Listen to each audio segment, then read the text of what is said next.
Hi అండి అందరికి. నేను మీ బర్రెలక్క.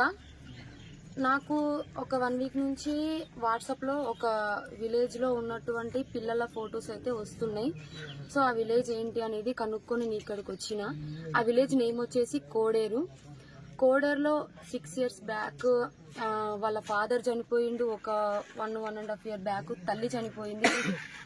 తల్లిదండ్రులు చనిపోయిన తర్వాత పిల్లలు ఒక అనాథలుగా, వాళ్ళు కూడా పెద్ద ఏజ్ కాదు, 18+ ఏజ్ ఎవ్వరూ లేరు ఇక్కడ. 18 బిలోనే ఉన్నటువంటి 3 పిల్లలు ఉన్నారు. అన్న కొంచెం మాట్లాడు. 18 సంవత్సరాల కంటే తక్కువ వయసున్న పిల్లలే చూసుకోవడానికి. 18 సంవత్సరాల కంటే తక్కువ వయసున్న 3 పిల్లలు ఉన్నారనమాట. సో మీకు అందరికి తెలుసు, సింగిల్ పేరెంటే వాళ్ళ పిల్లల్ని సాకడానికి ఎంత కష్టపడాల్సి ఉంటుందో. అది 2 పేరెంట్స్ లేకుంటే పరిస్థితి నిజంగా తలుచుకుంటేనే చాలా అంటే చాలా బాధగా ఉంది. సో వాళ్ళకి పెద్దమ్మ పెద్దనాన్న, సో అలాంటి రిలేషన్స్ ఎవరు లేరు. సో వాళ్ళు కూడా ఏదో ఇష్యూస్ వల్ల చనిపోయారు. సో వాళ్ళ పెద్దమ్మ కొడుకు ఒక అబ్బాయి, అమ్మమ్మ నానమ్మ ఎవరు లేరు. సో ఎవ్వరు లేరు వాళ్ళకంటూ. ఒక 3 పిల్లలు, వాళ్ళ అన్న కూడా పెద్దనాన్న కొడుకు. సో వాళ్ళకు కూడా ఎవరు లేరు.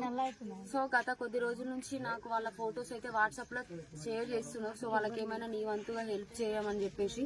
సో నేను ఇక్కడికి వచ్చి వాళ్ళ పరిస్థితి అయితే కనుక్కున్నా. నిజంగా నాకు బాధ అనిపిస్తుంది. కనీసం ఇల్లు కూడా లేదనమాట. సో వాళ్ళకి గుడిసెలో వండుకుంటే ఒకనాడు పురుగు కూడా వాటి పీకితే మన డాకాను తీసుకుపోయినా గుడిసెలో ఆ మాట కూడా ఇక్కడ వాళ్ళకి ఇల్లు కూడా లేదు. సో వాళ్ళకి ఒక గుడిసె ఉంది. సో మీరే చూడండి గుడిసె ఏ విధంగా ఉందో. చెట్లు అవన్నీ తీసి ఈ గుడిసెలో వండుకుంటే బాగా పురుగు కలిగితే డాకాను తీసుకుంటే 3 రోజులు దాకానల్లే ఉన్నది గవర్నమెంట్ హాస్పిటల్. కాదమ్మా, వాళ్ళ అమ్మ ఇలా ఏమైంది? వాళ్ళ అమ్మకి ఏమైంది? వాళ్ళ అమ్మకు నెత్తిపోటు అని పండుకొని 2 సంవత్సరాలు కర్నూలు తీసుకుపోతాను నేను అన్న అని అంటే వద్దులేక బానే ఉంది మా వచ్చి మా ఇంటి ముందర వండుకునేది. ఇంకా ఆమె ఎట్లే చనిపోయింది. చనిపోయింది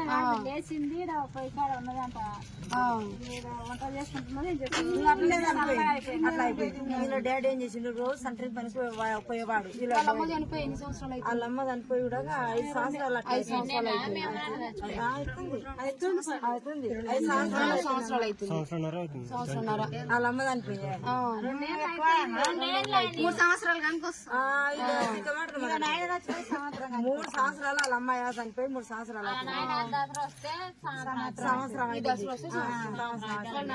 వాళ్ళ నాయన ఇట్లా కొంచెం నొప్పిలాగా లేసి గుద్దుపోయిందంట. నీళ్ళు తాగిండంట. నీళ్ళు తాగి ఇక ఇంట్లో పడుకున్నాడంట. పడుకున్నట్టు చనిపోయాడు. పిల్లలు వంట చేసి ఇక డాడీ లేవు తిందు అని పిల్లలు వెళ్ళిపోయే వరకు ఇక డాడీ లేడు వెళ్ళాడు. ఇంకా లబ్బ మొత్తుకుంటే అందరం పక్కింటిలో వచ్చి చూసినాం. అప్పుడు ఇంకా అట్లా అయిపోయింది సార్. అమ్మంగా ఫ్యామిలీ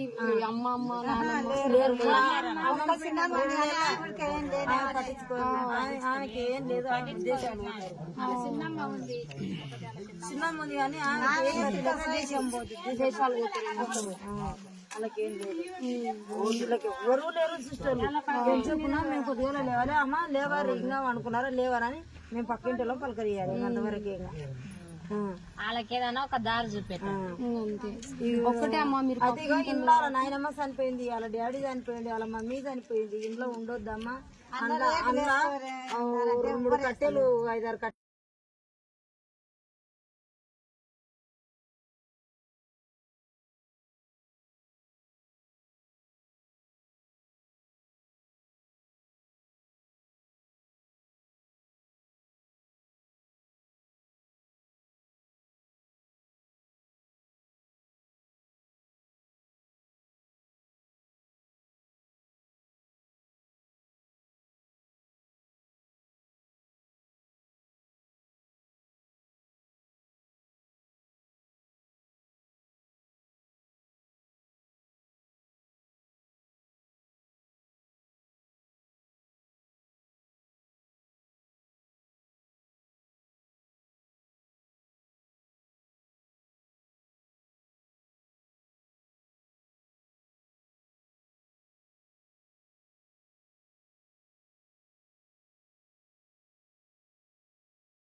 రావచ్చు, అందుకోసం పంచుకున్న భాగాలు ఇది. అవునవును. అది పెదనైనది, ఇది వీళ్ళ డాడీకి వచ్చింది. అదే వీళ్ళ దాంట్లో వేసుకుంటేనే వీళ్ళు టీచర్ గా ఉంటారు. అవును, జాగ్రత్త. రేపు వెళ్ళిపోమంటే వెళ్ళిపోనికి రావాలి, ఇంకా తప్పదు, ఇక్కడ రావాలి. తప్పదు.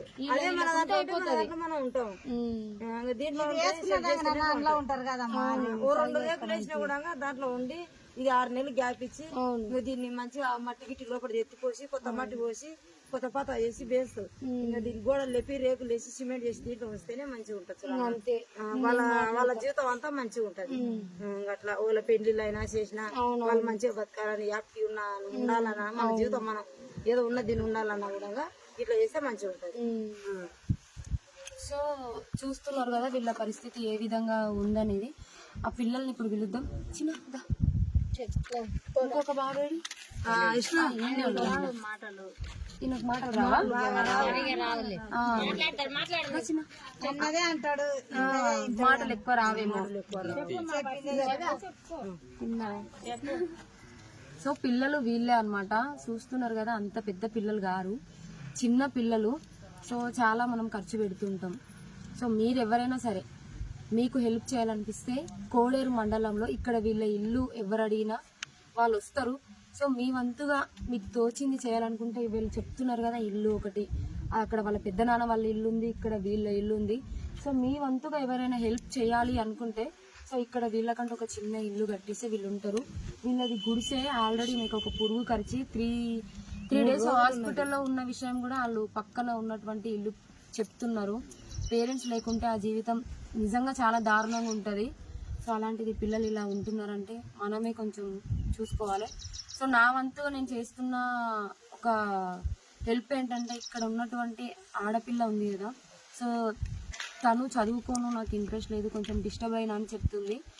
బ్యూటిషియన్ కానీ మిషన్ కానీ నేర్చుకుంటా అని చెప్పేసి చెప్తుంది. ఈమె ఏది నేర్చుకున్నా ఈమె బాధ్యత నేను తీసుకుంటా. రేపు పెళ్లి విషయంలో కానీ ఏదైనా కానీ నాకు ఆడపిల్లలంటే చాలా ఇష్టం. సో ఈ పాప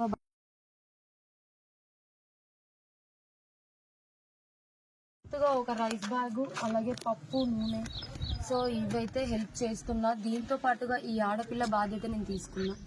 సో మీరు కూడా ఎవరైనా హెల్ప్ చేయాలనుకుంటే ఒకసారి చూడండి వీళ్ళ పరిస్థితి. ల్యాండ్ ఉందా మీకేమన్నా? చేను ఉందా? ఎన్ని ఎకరాలు ఉంది? ఎకరా చెలక ఉంది. సేద్యం చేసే వాళ్ళు కూడా లేరు, ఎందుకంటే వీళ్ళు చిన్నపిల్లలు కాబట్టి. అది ఏడ ఉందో పిల్లలకు అంచుకున్నా తెలియదు. ఏడ ఉందో ఉంది కానీ అంచుకున్నా తెలియదు. ఏడ ఉంది తెలియదు. అలా చిన్న ఉంది అలా తాత